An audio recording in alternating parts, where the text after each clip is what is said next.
Hello everyone, this is ANURADHA Sharma and you're watching my channel IELTS with ANURADHA. You should answer the questions as you listen, because you will not hear the recording a second time. Listen carefully and answer questions 1 to 5.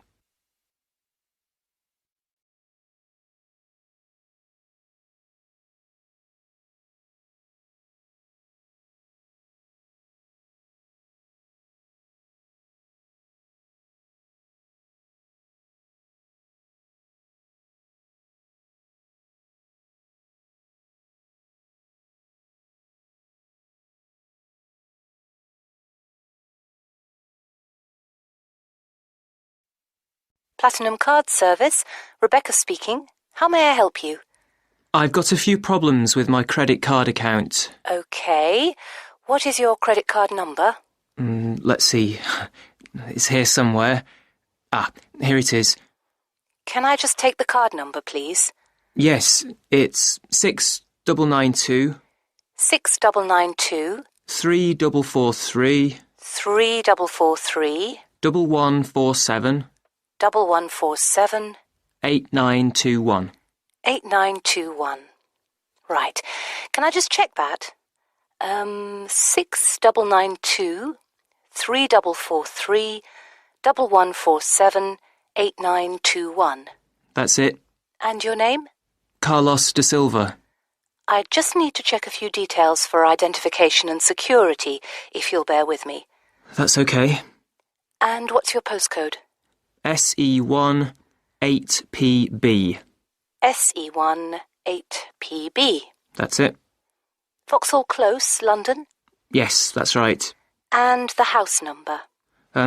43. And can you give me your date of birth? 13th of the 7th, 63. And one further check, if I may. Can you give me your mother's maiden name? Yes, it's Moore. Is that Moore? Yes, that's it. Before the caller and operator continue their telephone conversation, look at questions 6 to 10.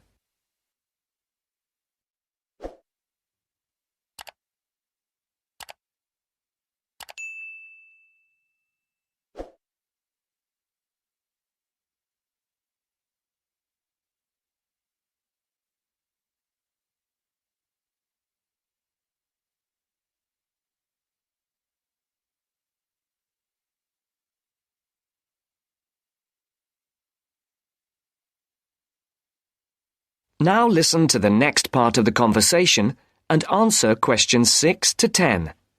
For these questions, there are 3 alternatives: A, B, and C. Decide which alternative is the most suitable answer and circle the correct letter. Yes. Now, can we get on with this? Yes, sir, certainly. I'm sure you'll appreciate that all these checks are necessary for security reasons. So, what exactly is the problem? Problems? Okay. Well, first, your computer seems to have gone mad. I sent you £500 and on the statement for the account it shows that I only paid £300. Yes. The account does only show £300 was paid. Well, I paid the £500 in at the bank and I have my receipt, and my bank statement shows that £500 has been taken from my account. Oh, I see. What I'll do is check with the bank and see what they say. OK. You said there was something else? Yes, as if that wasn't enough. My account shows that £107.27 was paid to a company called Pan Express. I don't know who this is. Let's have a look. Well, it is genuine. I can assure you it's not mine. It was made on the evening of the 12th of May. Maybe it's a restaurant bill you forgot about? There's no way that...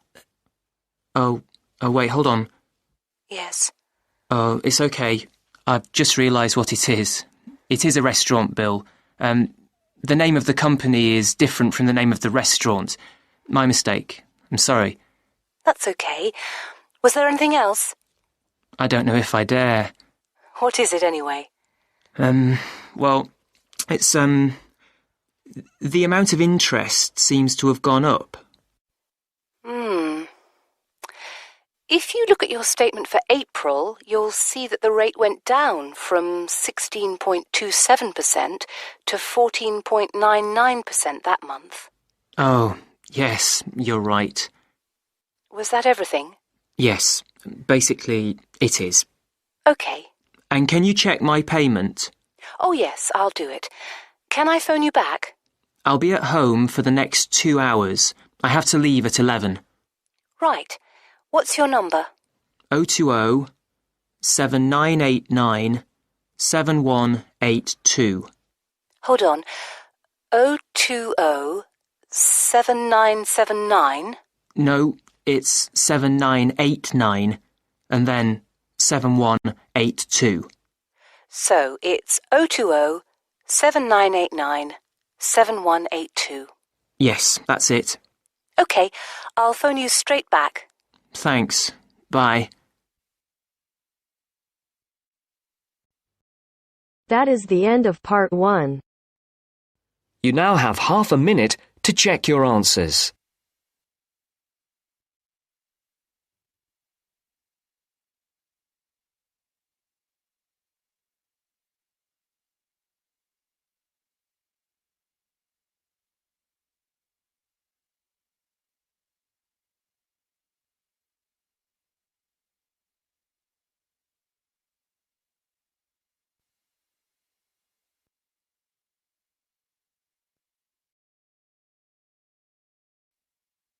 Now turns to part 2.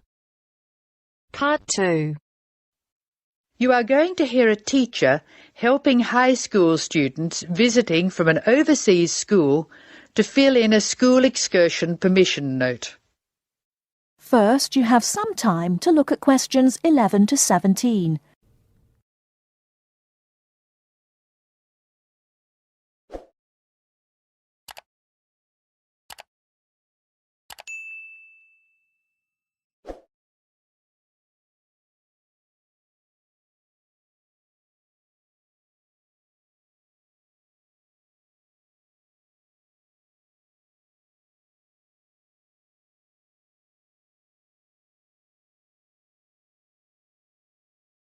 Now, listen carefully and answer questions 11 to 17. Good morning, students. My name is Mrs. Brown, and I'm in charge of the school excursion next week. Please take out your school excursion permission note so you can fill it in. For insurance purposes, this note must be signed by your guardian or the group leader. First of all, fill in the name of your class. Everyone here is in 3A, aren't they? So write 3A where it says class. We're going to the Blue Mountains, which is great. So this is the school excursion to the Blue Mountains. The day we leave is Monday. That's Monday, June 10. We are travelling by bus all the way, so we don't have to worry about changing trains or anything like that. The bus will leave from the front gate at 8 a.m. I know we usually use the side gate, but because of the roadworks we will be using the front gate when we leave. However, when we return, the roadwork will be complete, so we'll use the side gate. We expect to be back at 6 p.m. It's going to be a lovely day. Your teachers will give you tasks to do when we arrive. We'll provide fruit and fruit juice on the bus, but you must bring your own lunch. While we're on the excursion, we'll be moving around a lot in some fairly rough country. Be very careful to wear strong shoes. It's very important that you look after your feet very well. Now, does anyone have any questions they want to ask? Before you hear the rest of the talk, you have some time to look at questions 18 to 20.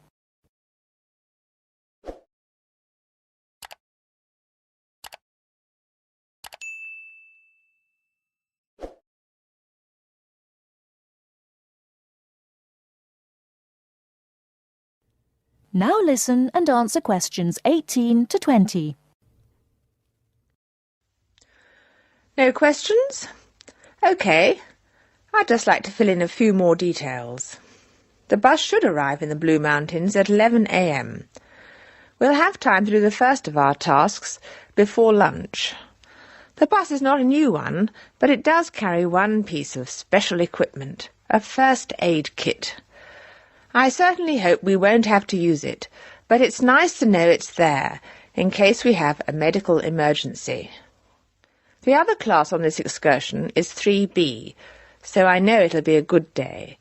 The last time 3A and 3B went out together was a thoroughly successful excursion. That is the end of part 2. You now have half a minute to check your answers.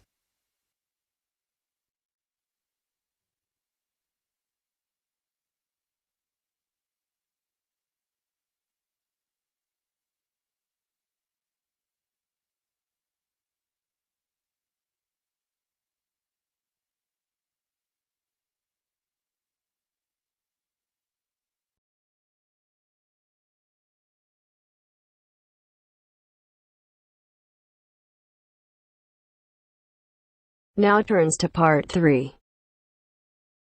Part 3.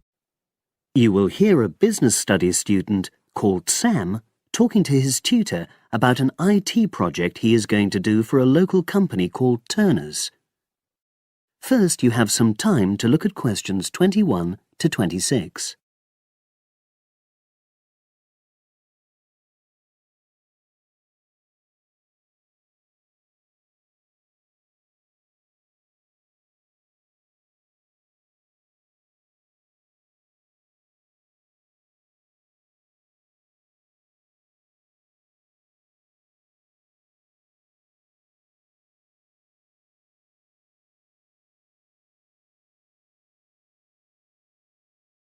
Now listen and answer questions 21 to 26. Hello, Sam. Come in and sit down. Thanks. You're here to discuss your company-based IT project, aren't you? Yes, I've been to see the manager and he's given me a lot of ideas about projects that the company would find useful, but I wanted to ask your opinion about them before I choose one. Yes, that's fine. Now, this company's called Turner's, isn't it? That's right. It's a small engineering company. They make machine components for trade use. They're well established. They started in 1976, but they're a bit old-fashioned. Okay. And what kind of projects did Turner's suggest you could do for the company? Well, they want some improvements made to their customer database. The one that they've got at the moment isn't very useful in some ways. I had a quick look at it. That would be a very straightforward project, and it'd be simple enough to evaluate, but I don't think you'd get enough out of a project like that. You wouldn't learn anything new. Well, another project they suggested is to do with their online sales catalogue. At the moment, customers can look at their products, but they can't actually order them online, which must affect their competitiveness. But I said I thought it would take too long. It's quite a big task. You're right. It's too much for the time you've got. It's a pity, though. Then they want some help with their payroll system. At the moment, the way they calculate pay involves a lot of manual accounting. I suggested they could have a system where employees register electronically when they arrive and leave work, so the hours they do could be transferred automatically. I think you'd get a lot out of a project like that. It would extend your skills, but it wouldn't be too much to take on. A student did something similar a couple of years ago, but this is slightly different. Well, then they need help with their stock inventory. They do everything manually. Really? Yes, and it takes so much time. It's probably very inaccurate, too. An electronic inventory would probably be the biggest single benefit for the company. I'm surprised they haven't had it done before. I know. Then they wanted to improve their internal security.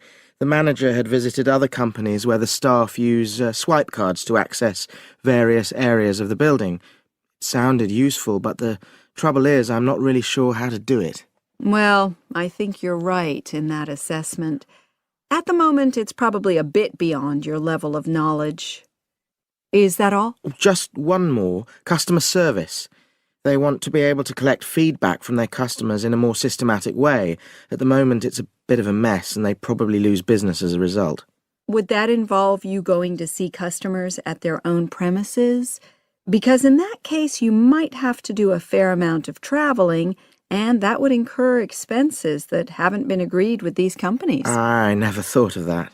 Well, it might not be a problem, but it's something that needs clarifying.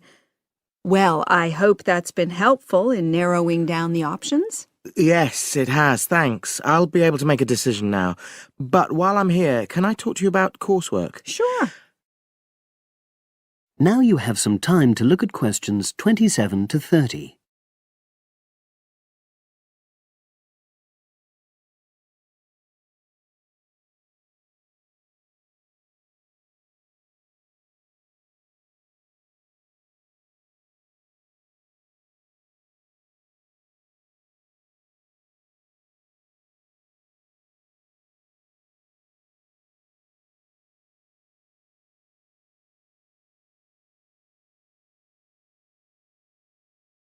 Now listen and answer questions 27 to 30.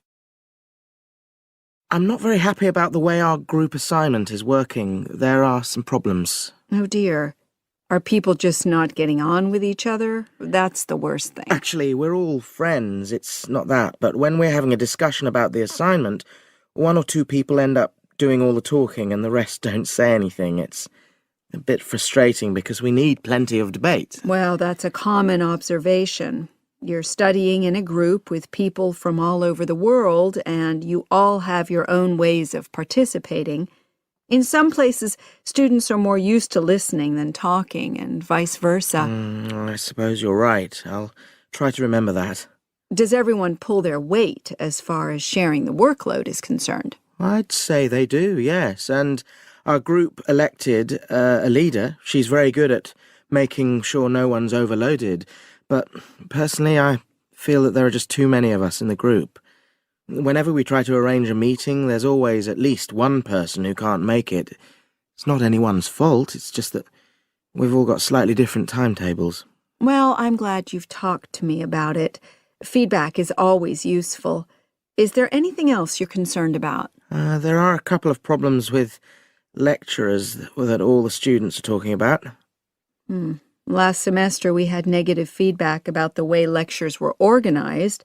There were several occasions when the wrong room had been booked or the same room had been booked twice, that sort of thing.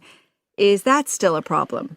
That hasn't happened at all as far as I know. Oh, good. It's sorted out then. But I don't know the reason, but some of the staff often turn up late, so we miss 10 or 15 minutes of our lecture time. It might be because they've been copying handouts for students. I think there's a queue for the machine sometimes. Well, I'll look into that. Thank you for telling me. Anything else? The other thing is that it can be very difficult to get to see a lecturer individually. They're all very supportive and friendly when you do manage to find them, but often they're not in their office, even at times when they're meant to be available for consultation. Okay, that's helpful. Now, before you leave, That is the end of part 3. You now have half a minute to check your answers.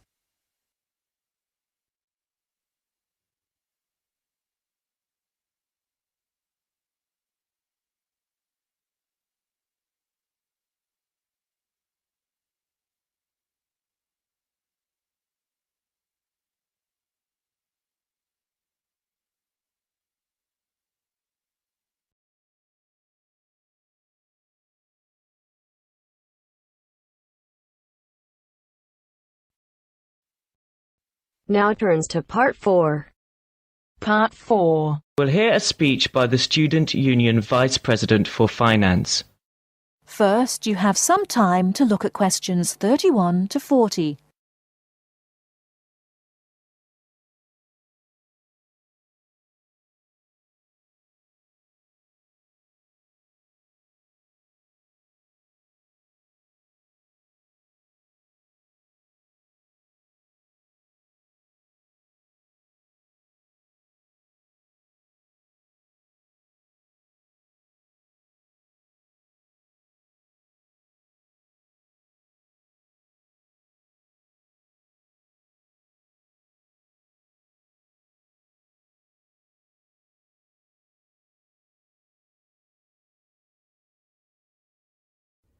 Now listen carefully and answer questions 31 to 40. Now you will hear the speech.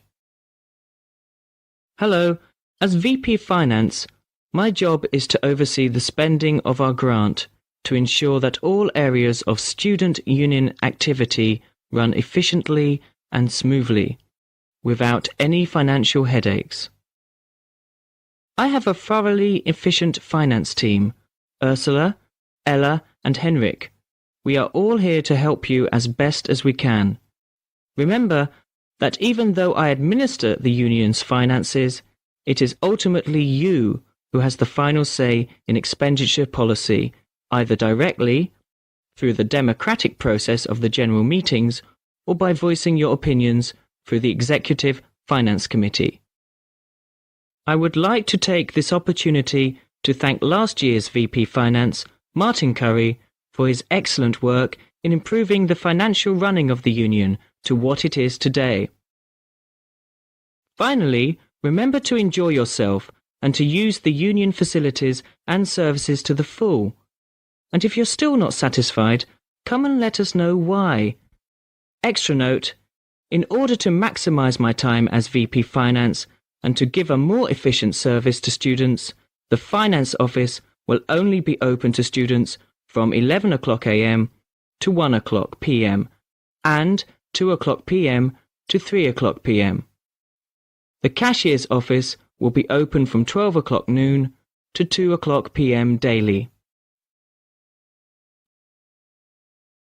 That is the end of part 4. You now have half a minute to check your answers.